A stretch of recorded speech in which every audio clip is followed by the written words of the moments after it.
म्हणजे आम्हाला वेळ आहे तेवढा, ते स्वागत वगैरे जास्त करतो ना त्याच्यासाठी वेळ नाही. मॅडम किती बोलले असतं तरी आम्हाला चाललं असतं. मग मुद्दा नाही, सुरुवातीला आल्यानंतर आपण सर्वप्रथम या स्वच्छतोत्सवाचा आपण काय केलं, शुभारंभ केला आणि त्याचा शुभारंभ झाला असं मी जाहीर करतो. उद्यापासून आपल्या महाराष्ट्र राज्यामध्ये मुख्यमंत्री समृद्ध पंचायत राज अभियान नावाची एक नवीन योजना आपण सुरू करतोय आणि त्याची उद्या सकाळी किती वाजता ग्रामसभा ठेवली आहे? उद्या पण तुमची ग्रामसभा आहे. ग्रामसभेमध्ये सरपंच काढलं असेल तर आज खऱ्या अर्थानं तुम्ही मोठ्या प्रमाणात इथे उपस्थित झालेले आहात. आज आम्ही ज्या कामासाठी आलोय ते मला सरपंच मॅडम सांगत होते की आम्ही गेल्या 2-2.5 वर्षामध्ये आमच्या गावामध्ये खूप मोठ्या प्रमाणावर स्वच्छतेच्या संदर्भामध्ये मोठी कामं केली. आम्ही गावात प्रवेश करताबरोबर आम्हाला ते दिसलं, पण तुमच्या गावातील रस्ते, आजूबाजूचा जो परिसर आहे, वृक्ष लागवड आहे आणि विविध प्रकारचं तुम्ही जे सुशोभीकरण केलंय ते पण खूप अत्यंत चांगलं आहे. मी आता जुळे साहेबांना सांगितलं की उद्यापासून आपण जे काही मुख्यमंत्री समृद्ध पंचायत राज अभियान सुरू करतोय त्यापैकी बऱ्यापैकी कंटेंट तुम्हाला या ठिकाणी म्हणजे येऊ शकेल. त्यामुळे एक कार्यक्रम आहेच आपला की कार्यक्रम ग्रामस्वच्छता अभियान हे स्वच्छता आहे आणि लोकांच्या सहभागाला आपल्याला ही स्वच्छता करायची आहे. या ठिकाणी लोकसहभाग हा जास्तीत जास्त महत्त्वाचा आहे आणि लोकांचा सहभाग या ठिकाणी चांगला आहे. पण याही पलीकडे जाऊन स्वच्छता इतर सगळ्या गोष्टी रोजगारामध्ये आपल्याला चांगलं काम करता येईल. शाळेच्या गुणवत्तेच्या बाबतीमध्ये देखील आपल्याला चांगलं काम केलं आणि त्या मुख्यमंत्री समृद्ध पंचायत राज अभियान आहे त्या माध्यमासाठी जर आपण काटेकोरपणे त्या मार्क्स मी बघितले 100 मार्क्ससाठी आहेत आणि म्हणजे ॲनिमिया निर्मूलनापासून ते सगळ्याच गोष्टी त्याच्यामध्ये आपली ग्रामपंचायत, आपली शाळा कशी आहे, या गावामध्ये एखादं गाव समाविष्ट कोणता नाही आहे तर त्यामुळे तुम्हाला ते आणखी चांगलं आहे की आपण त्या चांगल्या पद्धतीने त्या ठिकाणी काम करू शकाल. आणि दुसरं आता याच्यामध्ये काही सांगितलं की जिल्हास्तरीय शुभारंभ हा देखील एक महत्त्वाचा कार्यक्रम आहे.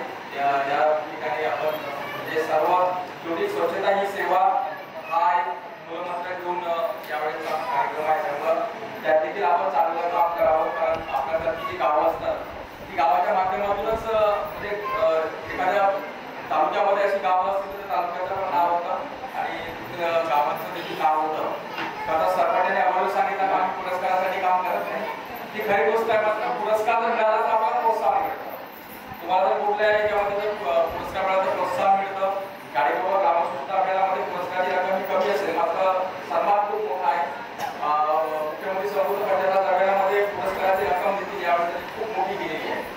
हे अभियान जवळपास 2002 पासून सुरू आहे आणि ते अभियान 2025ला उद्यापासून आपण सुरू करतो.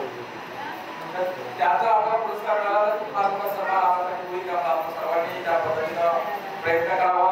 उद्या तुम्ही सगळ्यांचे उद्याच्या ग्रामसभेमध्ये तुम्हाला ठराव घ्यायचा की आपल्याला या अभियानामध्ये सहभाग घ्यायचा.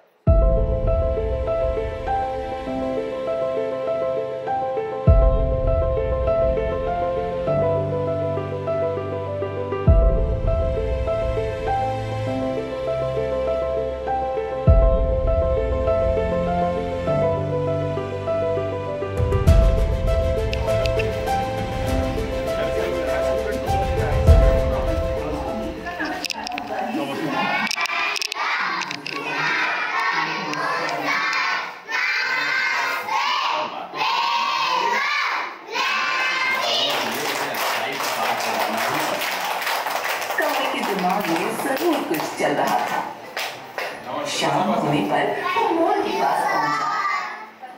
जंगल के सबसे प्यारे, खूबसूरत और महान पंछी सिर्फ आप ही हैं. समझ नहीं आता कि आपकी खूबसूरती में क्या ही बोलूं. ये सुनकर मोर के चेहरे पर आया गुरूर और ज्यादा. या चित्रातले 2 जे पक्षी आहेत ना त्याची इंग्रजीची नाव सांगा. सगळा मोरला काय म्हणतात इंग्रजीत? नाही नाव काय त्याला? मॅडमने पहिले तुमचा पेपर फोडला, त्यांनी पहिले मोर सांगून दिले. एकदम सोपं झालं. म्हणजे 2 पक्षी म्हटले. घाबरायचं नाही, सांगा बेटा. सांगा. हां. ठीक आहे. Very good. दुसरा? बरोबर आहे ना. किती सोपं आहे. नाही घाबरत नाही, लहान पोरं कुठे घाबरत नाही. आपल्याला वाक्य लोक पाहिलं नाही.